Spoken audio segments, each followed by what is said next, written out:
It can be flattering when someone notices you, maybe even admires you from afar, but when it's the wrong person, and their eyes are constantly lurking on your every move, it can turn from harmless attraction to something even more terrifying. Today, I'll be sharing 2 chilling stories of 2 young girls who found themselves the target of some very unwanted attention. In high school, I had a stalker. I was 16 and we met on Facebook. He went to a school nearby and we decided to meet up for a movie. We had a great time together and ended up dating. First time he came to my parents' house, he had an ankle monitor on for house arrest and wouldn't tell anyone why. And since he was a minor, we couldn't find out. My parents obviously didn't allow us to hang out, so we hung out at his house or around town at the YMCA camp. I was rebellious and naive. Things started to get weird when I noticed his family was pretty odd. One day we were having sex in his bedroom and I saw his father looking through the blinds. I screamed and called him out and his dad ran off. Stalker guy told me that his dad was just into redheads and liked to watch, so this wasn't the first time. I went to leave and his mom was doing crack in the kitchen, so I decided it was time to break up. This is when it got bad. He started crying and told me that he's in cancer treatment and that's why he needs me. He doesn't have long to live. I believed him and told him we could be friends. This is when the stalking started. He switched schools to my high school but never went to class. He would just stand outside of my classroom looking inside until his passing period. When I would leave class, he wouldn't address me. He would just follow about 10 to 15 feet behind me to my next period and stand outside the classroom again. I was too intimidated to say something to him. He was 6'4" and a heavyset guy, so I just let it happen for weeks. It started to progress to where he would follow me home every day. He would get on the same bus as me despite living across town and walk 10 to 15 feet behind me all the way to my house. He would stand outside just staring up at the window until around the time my parents got home, and then he would just leave. Finally, I told him to fuck off and leave me alone. I told him we could no longer be friends or acquaintances and to forget about me. However, that escalated things way further. I started getting about 150 calls a night. Half of them were him screaming death threats and in detailed torture methods that he would do to me, and the other half were him singing love songs that he wrote on his guitar. Every time I blocked his number, he seemed to just magically get a new one and leave more messages on that. I woke up one day to see that overnight he left me one of those dancing, singing snowmen on my porch. He had stabbed it in the head and the knife was still sticking out. He covered it in his liquid deodorant that I had previously mentioned liking the smell of, and I noticed there was a hole where the little song recording device was. When I pressed the hand, it was not the regular Frosty the Snowman song that played. It was his voice singing eerily, "I'm going to have you forever. I'm never going to let you be." I was done at this point and told my parents, who contacted the school. They suspended him, but he still waited at my bus stop every day and walked to my home with me. One day, he ran at me like he was going to tackle me. When I tensed up for the impact, he stopped and hugged me. It wasn't a regular hug. It was like he was trying to crush me. I was 5'1" and about 90 pounds at the time, and he ended up cracking one of my ribs. I cried, and he started crying too before running off. He left me a voicemail apologizing in song.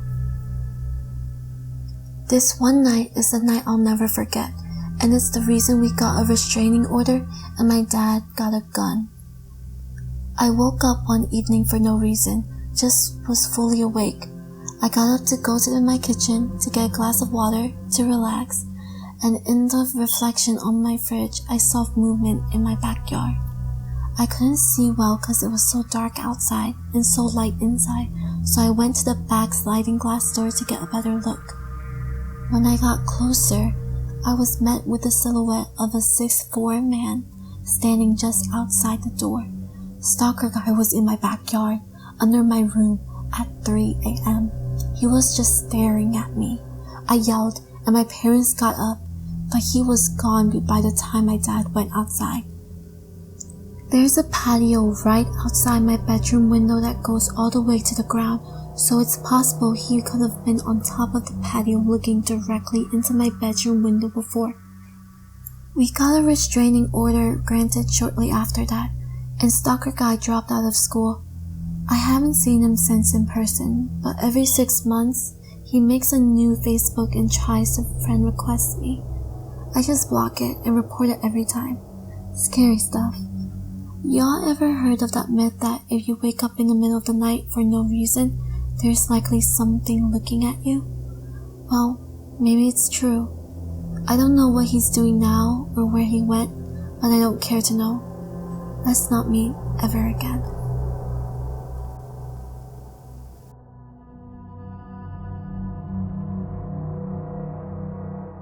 A little bit of background.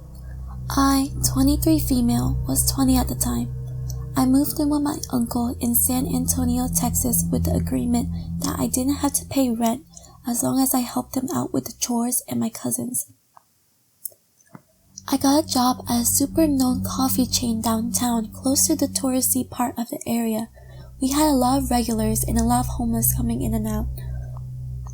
I felt relatively safe though because I got to know the people there and it was almost always a lot of foot traffic.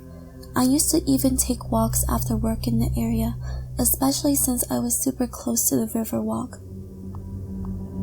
Skip to a couple months into the job and I was friends with everyone I worked with. We were all super close. On this particular day, it was one of my coworkers' last day. There was about 3 guys who had been in there almost all morning. They hadn't bought anything and were just hanging out, which was not unusual for my location.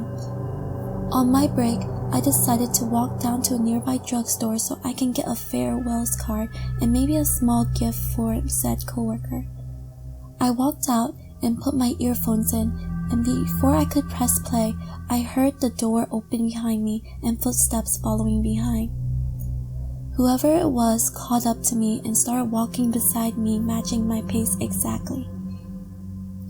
I turned to look, and it was one of the guys that had been there all morning. He was a bit taller than me and reminded me a lot of Lakeith Stanfield. He tried to ask for my number and I kindly told him no. He persisted and I, with a short temper, told him to fuck off. He stopped and stared at me in surprise as I don't look like someone who speaks up or would be rude. He stood there as I walked away and by the time I went back, they were gone. I proceeded to tell my coworkers about the encounter and we laughed it off. I thought that would be the end of it. I was wrong. Every shift after that, he would already be there just hanging out or would walk in mid-shift, sometimes with somebody else and sometimes by himself. I assumed he was just another homeless person because how else was he always able to be around? My shifts were sporadic. Some days I opened, some days I closed.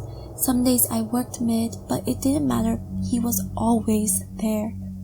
At that point, I started feeling paranoid. I would always catch him staring in my direction. He never ordered anything, never talked to me, and luckily wouldn't follow me. He would just sit there, watching me. I started mentioning it to my coworkers, and they started noticing it too. One of my team leaders would help me out by sending me to wash dishes in the back or organize the cooler. My coworkers would also try and place themselves to try and block me from his view. I started feeling uncomfortable at work. Sometimes when I closed, a coworker would walk me to my car before heading home themselves. Or if I didn't close, they would walk me to my car and turn around and head back to work.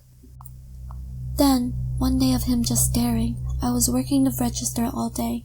He walked up and ordered the water. I asked for his name for his order. I now had his first name just in case. He took his water and sat down. I had mentioned him before to my manager, but because he hadn't really done anything, we couldn't do anything besides note it in the manager book. The next day, I worked with my manager. It was him, 2 other co-workers, and me. I told them I had to go to the bathroom real quick. There were 2 bathrooms right next to each other, but sort of hidden from the coffee bar and register, and they weren't gender specific. I walked around the bar to the lobby area. I had to pass a table and walk down the lobby to get to the bathrooms.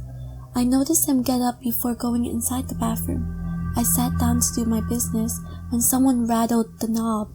I shouted out that it was occupied, but whoever it was kept rattling the door until I was finished. When I opened the door, no one was there, and walking back I noticed him adjusting back into his chair. I was super freaked out and told my boss. He couldn't tell him anything because we had no proof that it was him. Later that shift, he got up and picked up a coffee from the pickup area. My boss assumed he had ordered it and let him take it.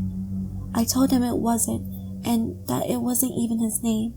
My boss used this as an opportunity to tell him if he does something like that again, he can't come back. The man apologized and actually stuck to the rules every day after that. He went back to just watching me. Cut to Valentine's Day. One of my team leaders and I would be scheduled to work certain Thursdays after close to deep clean the store. We would stay until 1 a.m. This was one of those Thursdays. We were almost done and I had to clean the bathrooms as one of the last chores. I finished, and as I walked out the bathroom, I see him peeking in with both his hands pressed to the windows, eyes wide, just staring at me with this super intense look. I froze for a second, just staring back. I noticed on one of his palms that is pressed to the window a purple foam heart. He doesn't move at all. I freaked out and stepped back into the bathroom.